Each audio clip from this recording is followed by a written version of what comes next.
요즘 경제가 세계적으로 아주 긴박하게 돌아가고 있습니다. 그 코로나19 사태 때문에요. 그래서 이 달라진 경제 환경을 어떻게 새롭게 수정해서 바라볼 수 있는지 한 3, 4주 전에도 저희 방송에 출연하셨던 경제 읽어주는 남자 김광석 저자님을 다시 한번 초대를 했습니다. 지금 달라진 이 상황에 맞춰서 더블딥 시나리오 코로나19와 수정 경제 전망이라는 보고서의 형태의 책을 또 이번에 새로 내시죠? 예, 그렇습니다. 좀 긴급하게 냈습니다. 네. 그래서 요 달라지는 이 상황들에 대해서 오늘 좀 자세하게 이야기를 좀 부탁드릴게요. 먼저 그 책 제목을 보니까 더블딥 시나리오라고 하는데 이 더블딥이라는 거는 어떤 걸 의미하나요? 예, 더블은 이제 두 번인 거고요. 딥은 말 그대로 움푹 패인다라는 뜻인데요. W를 좀 연상하시면 좋습니다. 2019년 경제가 어려운 경제였었어요. 모두가 이야기하듯이 한국 경제 성장률로 보면 2.0%로 근래 들어 가장 낮았던 순간인데 이제 2019년 말부터 회복되는 모습들이 나타났습니다. 나타나는 듯 하다가 다시 한번 움푹 패이는 이제 코로나19라는 이 사태를 그 누구도 예측하지 못했던 일이기 때문에 이런 블랙스완이 갑자기 등장하면서 다시 한번 20년 경제가 움푹 패이게 되는 그런 형태를 이제 더블딥이라고 표현할 수 있는데 정말 회복되는 듯 하다가 다시 거꾸로졌는지를 좀 말씀드려보고 싶은데요. 일단은 IMF의 경제 전망을 좀 보여드리고 싶어요. 2019년이 이제 지난 1월 달에 IMF가 이제 코로나19 사태가 발생하기 전 단계의 경제 전망치를 냈을 때 2019년을 세계 경제를 2.9%로 봤습니다. 근래 들어 가장 낮았던 숫자죠. 그리고 2020년을 3.3%로 전망을 했었습니다. 어쨌든 회복될 것으로 전망을 했었던 거고요. 제가 굉장히 좋아하는 보고서가 이제 또 월드뱅크의 경제 전망 보고서인데 1년에 두 차례 발간합니다. 근데 1월과 6월. 근데 2019년 1월에 나왔던 보고서 표지가 왼쪽에 있습니다. 보니까 부제가 Darkening Skies. 어두워지는 하늘이라는 표현이 있었습니다. 2019년을 굉장히 어둡게 봤었어요. 근데 2020년 경제전망 보고서 1월달 보고서가 부제가 슬로우 그로스. 그러니까 그 표현이 많이 달라졌죠. 그러니까 여전히 그로스라는 표현을 썼어요. 근데 더딘 성장이다라는 느낌인 거죠. 그렇게 어쨌든 2020년은 회복되는 느낌으로 봤습니다. 실제 경제 성장률 이 바그래프를 보셔도 세계 경제가 2019년에 저점을 찍고 회복되는 모습이다라고 전망을 했습니다. 전망도 그렇고 자, 한국 경제도 볼게요. 제 전망도 2019년은 2.0으로 굉장히 어려운 경제였다. 한국 경제 성장률이 2020년은 2.2%로 그래도 지지부진한 회복이지만 그래도 회복 2019년보다 더 어렵지는 않겠다. 이렇게 전망을 했었습니다. 그런데 OECD 경기 선행지수를 먼저 보시면 제가 이 그래프를 그리면서 한국, 미국, 중국, OECD 평균 이렇게 네 가지를 그래프를 그렸습니다. 보시는 것처럼 19년 한 7, 8월 달쯤이 저점이죠. 그러다가 경기 선행지수가 모든 국가가 다 같이 반등합니다. 반등하는데 우리나라는 반등의 시점이 좀 늦죠. 중국은 좀 빠르고. 그러니까 다시 말하면 19년 하반기 약 7, 8월 정도가 저점 국면이라고 볼 수 있고요. 근래 들어. 그리고 나머지는 그것보다는 회복되는 흐름이 경기 선행지수로도 나타나죠. 그러니까 회복되는 듯한 겁니다. 그리고 우리나라의 주요 경기 지표 중에 하나가 개업 경기 실사지수인데요. 보시는 것처럼 7월 달 이후로 업황 전망, 매출 전망, 채산성 전망 전반에 걸쳐서 뚜렷한 회복세가 보여지죠. 그러다가 2020년 1월 고점을 찍고 이제 크게 떨어집니다. 아주 그냥 확 떨어졌네요. 그냥 낭떠러지에서. 이건 이제 기업들한테 물어본 지표거든요. 기업들이 심리적으로 굉장히 위축되는 겁니다. 그러니까 회복되는 것 같다가 다시 꼬꾸라지는 더블딥에 처하는 모습이고요. 실물 지표를 좀 보여드리고 싶은데 그게 일평균 수출액인 것 같아요. 수출액이 왜냐하면 일평균 수출액으로 왜 하느냐? 1월 달과 2월 달은 이제 연휴가 길게 있습니다. 설 연휴가 있고, 그러니까 올해 1월과 작년 1월이 달라요. 그러니까 이제 결국 오피스데이의 차이가 있습니다. 그러니까 중국으로 보면 더 그렇죠. 그렇기 때문에 일평균으로 보는 게 더 적정하고요. 아직 2월 달 수출액 총액이 안 나왔기 때문에도 그렇습니다. 근데 어쨌든 하루당 수출액 규모를 보면 급진적으로 레벨 다운 되는 거죠. 이런 모습들. 그러니까 이런 전반에 걸쳐서 경기 지표가 다시 꼬꾸라지는 그런 현상. 코로나19의 어떤 경제적 여파가 벌써 이런 지표를 통해서 나타나는 모습. 그래서 이제 더블 딥이라는 표현을 썼다고 볼 수 있겠습니다. 네. 그러니까 뭐 사실 좀 좋아질 거라고 생각했기 때문에 네. 많이 올랐던 주식 시장도 네. 갑자기 다 꼬꾸라지잖아요. 특히 미국 네. 시장을 보면 뭐 그렇습니다. 다우와 그 나스닥 지수가 뭐 거의 폭락하다시피 네. 지난주에 그랬었죠. 예, 그렇습니다. 지금 일단 그러면 이 폭락의 원인이 이 코로나19 때문에 지금 미국 주식 시장도 폭락하는 거라고 봐야 될까요? 일단은 그 이유를 뺄 수가 없습니다. 그게 가장 지배적인 영향이라고 볼 수 있을 것 같고요. 다만 미국 경제를 설명하는 몇 가지 다른 요인들이 같이 작용하는 것이죠. 그 대표적인 요인이 뭐 정치적인 뭐 투표와 선거의 어떤 경과에 따른 영향도 물론 지배적으로 있다고 판단 내려지고요. 또 미국 같은 경우는 이 코로나19가 아니었어도 하향 안정화될 것으로 전망을 했었습니다. 제가 지난번에도 말씀을 드렸듯이 미국 경제는 2019년에 최장기 호황이라고 얘기할 수 있는, 제가 나홀로 르렁이라고 표현했었죠. 그렇게 2019년까지는 좀 견조한 성장세를 유지했지만 20년, 21년, 22년 쭉 꺼지는 흐름을 이제 전망하고 있다. 그런 과정에서 이제 구조적인 조정도 같이 맞물리는 거죠. 그런데 이제 거기에 더해서 코로나19 사태가 거대한 이제 큰 물음표가 갑자기 등장한 거라고 볼 수 있을 것 같아요. 2018, 19년까지 불확실성 요인 하면 이제 미중 무역 분쟁이고요. 아마 대표님도 계속 미중 무역 분쟁으로 많이 말씀 나누셨을 것 같아요. 근데 2020년에 갑자기 등장한 물음표, 미중 무역 분쟁의 그 긴장감이 완화되어 가는 과정에 세계 경제의 회복 기조가 쭉 뚜렷하게 나타나고 있었는데 갑자기 새로운 변수가 등장한 거죠. 누구도 예측하지 못한 그 사건이 등장했는데 코로나19입니다. 근데 한번 제가 여쭤보면 미중 무역 분쟁으로 인해서 위협감을 느끼십니까, 대표님이? 심리적으로? 사실 우리 뭐 한 나라 건너 얘기니까 네. 와닿지는 않죠. 그렇죠. 마찬가지입니다. 네. 근데 코로나19에 있어서는 위협감을 느끼십니까? 사실 한국에서 이렇게 확산된 한 1, 2주 전까지만 해도 그냥 좀 사실 좀 체감이 떨어졌었는데, 요 1, 2주 사이로 완전히, 뭐 저부터도 조심하니까 이제. 맞습니다. 그겁니다. 이 주식 지표라든가, 뭐 채권 금리라든가, 이 시장에 대한 투자와 관련된 지표들, 금과 관련된 금 펀드 다 마찬가지입니다.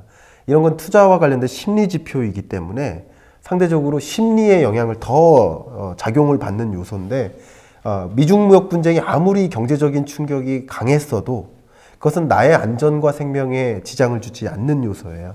그렇기 때문에 그 두려움, 공포감이 덜했던 거죠, 상대적으로. 근데 코로나19는 말 그대로 공포감을 훨씬 더 크게 주는 요인이라고 볼 수 있겠습니다. 그렇기 때문에 이제 심리적으로 투자 심리가 굉장히 위축되고요. 완벽하게 안전자산 선호 현상. 나 죽으면 안 돼 라는 생각과 함께 내 돈은 지켜야 돼 하면서 말 그대로 안전자산 선호 현상이 과도하게 집중되는 거죠. 그런 과정에서 이제 주가가 크게 흔들린 것이고, 실물적으로 나타난 그 대표적인 요소가 애플 사건이었죠. 결국 이제 코로나19로 인해서 중국의 제조의 이제 가동률이 이제 멈추고, 심지어 이 인력 노동자들한테 인센티브를 막 적극적으로 줍니다.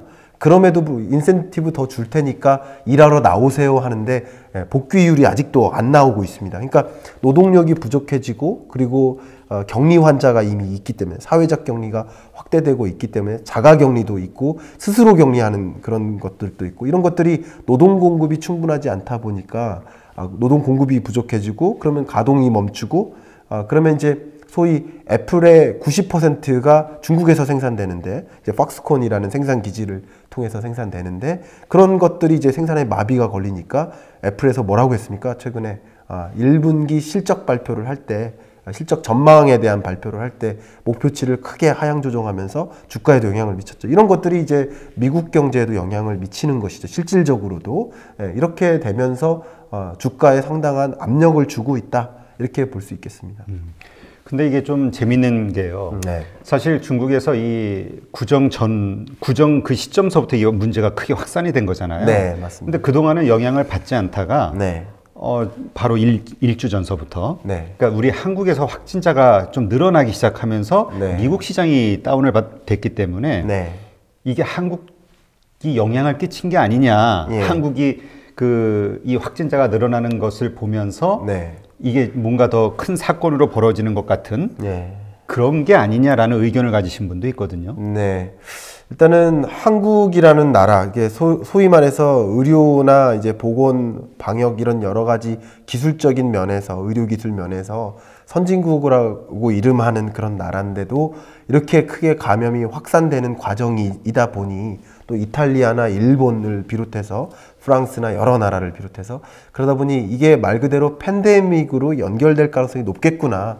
팬데믹에 대한 우려가 크게 고조되는 거죠. 한국의 모습을 보고 그리고 이런 것들이 미국에도 안전하지 않을 수가 없겠구나 라는 생각을 하는데 미국에서 그동안 안도했던 것이 독감으로 죽는 환자가 몇 명이나 되냐 이 얘기를 한 거예요. 그리고 미국에서 지금 그 침대에서 떨어져서 죽는 사람의 숫자가 몇 명인지 아십니까? 꽤 많은 걸로. 예, 그게 한 450명 정도 된다고 합니다. 네. 그만큼 다양한 요인으로 우리가 사망자가 발생하는 건데 코로나19 이렇게 우습게 생각을 했었던 거죠. 그러다가 코로나19가 걷잡을 수 없이 확산되는 과정, 팬데믹을 선언하기 직전의 단계까지 온 건데요. 아마 이 방송이 나갈 때쯤이면 WHO에서 공식적으로 팬데믹을 선언할 가능성도 있다고 생각이 됩니다. 정말 하루하루의 이슈입니다. 이탈리아라는 나라를 보면 가운데 조그만 나라가 있습니다. 인구 3만 3천 명 규모의 아주 도시형 국가라고 볼 수 있는데 산마리노라는 나라가 있는데 오늘 방송국에 출연했다가 아침에 갑자기 긴급 속보를 들은 겁니다. 방송 중에. 산마리노 3만 3천 명 인구 규모의 나라에서 지금 5천만 명이 넘는 확진자가 발생한 겁니다. 그러면 중국, 한국이었는데 그 다음 산마리노가 된 거고 그 다음 이제 이탈리아, 일본 이런 순서로 가는 겁니다. 이렇게 생각했던 것보다 확진자가 급속도로 늘고 중국의 확진자 증가 속도보다 중국을 제외한 나머지 국가들의 확진자 증가 속도가 높다 보니까 이거 팬데믹 아니야? 하는 목소리들, 이미 전문가들은 이미 팬데믹이다라고 선언하기도 하죠. 근데 WHO에서 공식적으로 그 위기 단계를 놓고 5단계로 끌어올리지는 않은 상황인 거죠. 그래서 이런 팬데믹에 대한 우려가 크게 확산되면서 공포감이 커진 겁니다.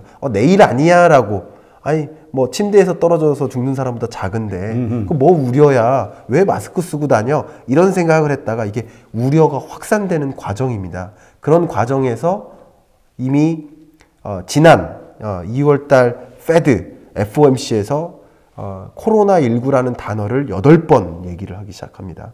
그리고 G20 회의 때 이거 새로운 위기 요인으로 등장한 거다라고 선언까지 하고요. 그리고 어제 그저께 3월 2일 날 G7 국가 간의 컨퍼런스 콜이 열립니다.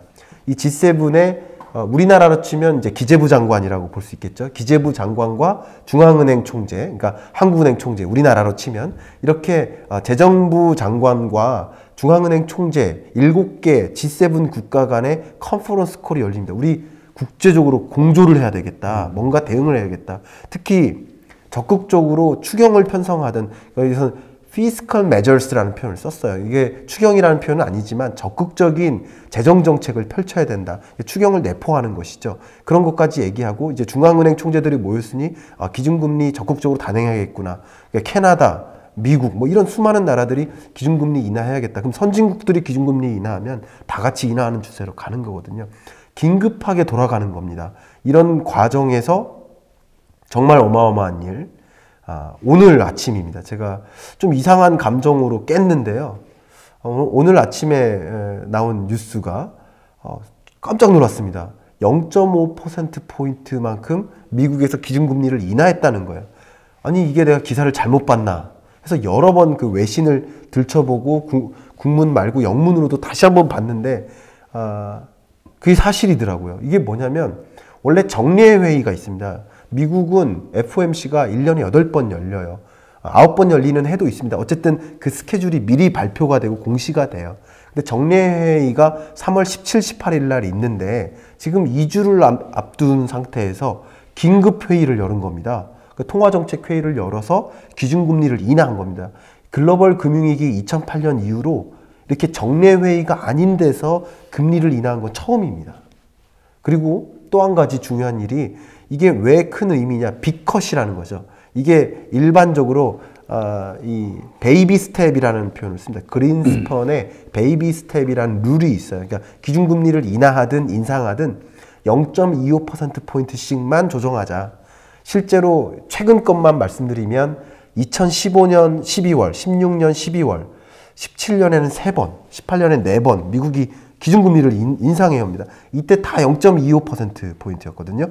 그리고 19년 하반기에 미국이 금리를 3번 인하하는데 이것도 다 세 차례 0.25%포인트. 다 역대로 대부분 0.25%포인트인데 이번에 2배, 0.5%포인트를 인하한 거예요.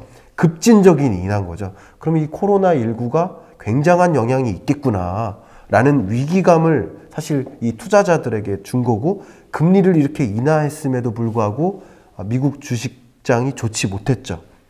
그런 것들이 또 위기감에 대한 혹은 공포감에 대한 그런 표현이 이제 주식 경제나 아니면 그 밖에 자본시장에 영향을 미쳤다, 이렇게 판단 내려지는 대목인 겁니다. 네. 그러니까 지금 그 갑자기 그렇게 0.5%를 인하를 했잖아요. 네네. 하지만 미국 시장은 오히려 또 하락을 했어요. 네네. 하락을 한 이유를 보니까 결국은 시장의 기대보다, 사실 0.25씩 하다가 0.5를 했으면 그것도 엄청 한 건데 네네. 그거 가지고도 시장의 기대를 충족시키지 못했기 때문에 네. 지난밤에 그 미국 주식시장이 하락 반전했잖아요. 네네. 그러니까 상황이 사람들이 얼마나 그 불안감을 가지고 있는지에 대해서 이게 하나의 그 징표가 되지 않을까 이런 생각이 들고요. 그 공포, 불안감을 알려주는 굉장히 유명한 지표가 이제 빅스라는 지표입니다. 벨로시티. 이 빅스라는 지표가 굉장히 이제 변동폭이 높게 지금 전개되고 있습니다. 그러니까 하루하루 이런 정책 나왔어, 갑자기 위안이 되고 무슨 치료제가 개발되는 것 같아요. 그럼 또 위안하다가 또 확산 속도가 늘고 치료제 아닌가 봐, 이런 얘기가 계속 왔다 갔다 하면서 불안감이 높아지면서 여러 이제 자본시장의 지표들이 다 급등락을 계속 반복하는 모습인 거죠. 굉장히 어려운 투자의 상황이라고 볼 수 있는 것이죠. 근데 지금 말씀하셨듯이 정말 2008년 이후로 최초로 네. 지금 컨퍼런스 콜을 7개국 네. 재무부 장관들 그다음에 중앙은행장들이 이제 회의를 한 거잖아요. 그렇습니다. 그리고 이제 금리 미국만 내린 거죠. 네네. 근데 시장에서 기대했던 거는 전 세계적인 공조가, 정책 공조가 이루어질 거로 예상을 했는데 말만, 립 서비스만 우리 합시다라고 얘기하고 실제 액션을 취한 건 미국밖에 없단 말이죠. 네네.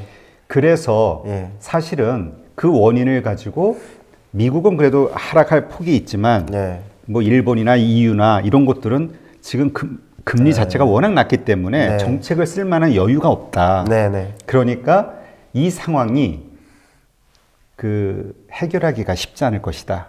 결국 2008년 같은 금융위기가 올 것이다. 라고 예상하는 분들이 있고 그에 대한 증거로 지난밤에 미국 주식시장이 오히려 그런 좋은 뉴스가 나왔는데도 불구하고 0.5% 다운이 됐는데도 하락한 거 아니냐, 이렇게 얘기하시는 분들도 있어요. 저는 이제 그 부분에 대해서는 이제 다른 생각을 개인적으로 가지고 있습니다. 일단은 중요한 이 조정이 미국의 기준금리 인하에도 불구하고 이렇게 큰 폭의 조정이 있었던 것은 그 전날에 5% 수준의 상승폭이 반영이 된 거라고 볼 수 있겠습니다. 결국은 그 전날 이 시장에서는 세계적인 공조가, G7의 공조가 있겠네, 미국도 금리 인하하겠네 라는 생각을 어느 정도 하면서 그 공조에 대한 어떤 뭐라 해야 되나, 리스판스라고 할까요? 그런 관점에서 이제 주식장이 굉장히 좋은 장이었죠. 5% 주식 가격이 지표가 상승했던 일이 굉장히 이례적인 일이었어요. 정말 이례적인 일이 발생했다가 그게 이미 너무 높게 상승했기 때문에 그래도 그거 이미 예상했던 거 이외에 다른 발표가 없네 하면서 이제 다시 조정된 것이라고 볼 수도 있겠습니다. 고점을 찍고 이제 다시 하락하는 추세로 넘어갔다라고 볼 수도 있는 것이죠. 그냥 기술적인 조정이다. 그렇죠. 그것도 있는 것이죠. 근데 이제 그 여러 전문가들은, 시장 참여자들은 이번에 파월 의장한테 실망한 게 그러니까 뭔가 더 큰 이 지금 0.5%를 내리지만 이거 가지고도 안 되면 또 어떤 수단을 써서라도 잡을 거야라는 어떤 시장에 안심을 시킬 수 있는 메시지를 던져야 되는데 네. 이거 예. 말고는 뭐 다른 거 예. 무슨 뭐 그 뭐죠 레포라든가 뭐 네. 양적 완화를 하는 거와 관련해서 네. 딱 선을 그어버렸잖아요. 네, 안 네. 한다. 예. 그러니까 이것 때문에 하락한 것이다. 네. 파월에 무능한 것이다. 아, 이렇게 네. 얘기하는 사람들도 있더라고요. 그것도 물론 있다고 생각합니다. 그러니까 더 적극적인 경기 부양책, 통화정책 관점에서 이야기를 하기를 이제 기대를 했었는데 그 기대 수준만큼은 못 미치는구나라고 했었고요. 방금 이제 대표님께서 말씀 주셨던 부분에 대해서 몇 가지만 조금 더 코멘트를 드린다면 뭐 유로존이나 일본이나 그밖에 그 G7에 해당되는 선진국들이 뭐 추가적으로 금리를 인하할 만한 그 여건이 없습니다. 추가 금리 인하할 만한 카드 자체가 없습니다. 이미 낮아질 대로 낮아진 상태니까. 그렇지만 기준금리 외에 나머지 통화정책이 있다는 거죠. 하나가 이제 유동성을 공급하는 양적 완화라는 또 다른 공급 방식이 있는 거고요. 또 한 가지가 이제 지급준비율을 조정하는 거죠. 은행의 지급준비율을 조정해서 더 적극적으로 더 많은 위험을 감내하고라도 대출이 공여될 수 있도록 하는 그런 여러 가지 또 통화정책 수단들이 있는 것이고, 정책금리를 적용해서 소위 해당 산업만 마이크로하게 해당 피해 산업만 정책금리를 대출을 이제 수혜를 해주는 그런 방식도 있는 거기 때문에 통화정책도 적극적으로 움직일 것이라고 생각은 합니다. 그러니까 지금 결국 우리가 좀 뷰를 어디에다 잡아야 되냐면은 그 이러한 그 정책이 어떻게 공조가 이루어지는지 세계적으로 네, 네. 그에 따른 시장의 반응이 어떤지를 좀 잘 봐야 되겠네요. 네, 그 부분을 제가 한번 말씀드리면 네. 이제 제롬 파월의 발표 전날인가 전전날에 저는 오히려 트럼프 대통령의 트위터가 굉장히 공신력이 있지 않나 그런 생각도 많이 하고 있는데, 트럼프가 뭐라고 이번에 압박을 줬냐면 미국은 그 어떤 나라보다 더 선제적으로 움직여야만 한다. 미국이 빨리 움직여줘야만 나머지 나라들이 같이 기준금리를 인하하는 그럴 만한 여지가 있다는 거죠. 선진국도 그렇고 개도국들도 마찬가지다. 미국이 인하하지 않고 있으면 나머지 나라들이 같이 인하를 못하는 거예요. 어쩌면 그렇죠. 한국은행의 기준금리 동결, 지난 2월 달 동결, 이것도 미국이 선제적으로 움직이지 않았는데 우리가 먼저 움직일 필요가 있나? 물론 기준금리 동결의 이유를 제가 10가지를 들 수 있겠지만 그 중에 또 한 가지가 그런 요소라고 보겠습니다. 미국의 제스처에 따라서 움직이겠다. 그런 관점도 있다고 보여집니다. 그래서 세계적인 공조를 만들려면 파월, 너가 먼저 인하해야 돼 라는 것을 강력하게 또 시사한 거라고 또 생각도 되고요. 주식장이 지금 이마당인데 채권 금리가 이마당인데 금리 인하 안 하냐라는 압박을 이제 한 건데요. 제가 지금 이 그래프를 좀 보여드리고 싶습니다. 네. 여러분들께. 이번에 2월 달에 G20 회의가 회의가 열렸죠. G20 국가들의 통화정책 기조를 여기서 보여줄 수 있는데요. 아마 여러분들께 보여드리는 재미있는 그래프라고 생각하실 것 같습니다. 이게 G20 Surveillance Note라고 해서 IMF에서 종종 발간을 합니다. 근데 보시면 이게 기준금리 인상 횟수예요. 국가별. 그러니까 G20 국가들의. 그리고 인하 횟수입니다. 근데 2019년 1월까지 정도로 보면 인상이 더 많았죠. 계속 기준금리를 인상해 나가는 긴축적 통화정책이 주가 됐던 해입니다. 그러다가 2019년 들어서 이제 인하하는 추세로 갑니다. 그러니까 선진국이든 개도국이든 다 마찬가지 금리를 다 인하해오는 제스처들이 취해진 거죠. 사실 이 안에 미국의 기준금리 인하 3번이 여기 반영되어 있겠고, 한국의 2번의 기준금리 인하도 여기 반영되어 있는 거라고 볼 수 있습니다. 그래서 2020년 2월까지 추가적인 금리 인하를 더 적극적으로 단행하는 흐름인 거예요. 이거는 뭐냐면 기조의 변화입니다. 긴축의 시대에서 완화의 시대로 대전환된 거죠. 이것은 제가 2020년 경제전망에서 얘기했던 거랑 차이가 없습니다. 똑같습니다. 그런 기조가 계속 유지되고 있었는데 코로나19 사태로 기준금리 인하와 더 경기 부양적 통화정책이 더 필요해진 거라고 볼 수 있죠. 그러면서 이제 미국이 급진적으로 금리를 인하한 것이라고 볼 수 있고요.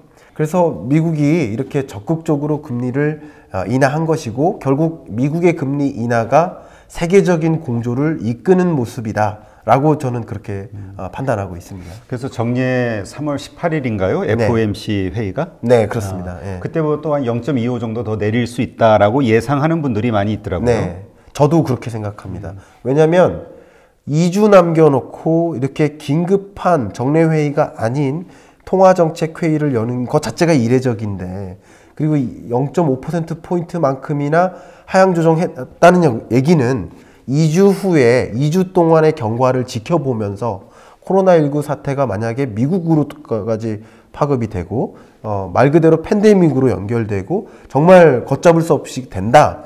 그러면 2주 후에 또 한 차례 기준금리를 인하할 여지를 남겨두기 위해서 통화정책 수단을 적시성을 강조하기 위해서 그러기 위해서 지금 긴급하게 한 것이다라고 저는 보고 있기 때문에 3월 17, 18일 날 FOMC 열릴 때 기준금리 인하가 추가적으로 인하할 수도 있다. 그러니까 코로나19 사태가 얼마나 확증되느냐에 그 기초해서 그런 것들이 단행될 수 있겠다라고 보는 거죠. 물론 기준금리 인하를 추가적으로 안 하기를 원하죠.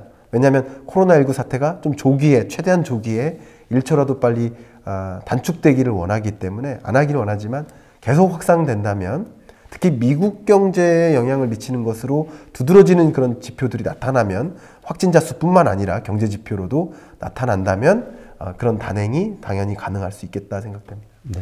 그러니까 어쨌든 이런 G7 국가 그 중앙은행장들이 컨퍼런스 콜을 가졌다는 건 2008년 이후 처음이라는 얘기는 결국 2008년 금융위기만큼 지금 뭔가 긴박한 상황이라는 거에는 우리가 인식을 같이 할 필요가 있겠네요. 맞습니다. 네.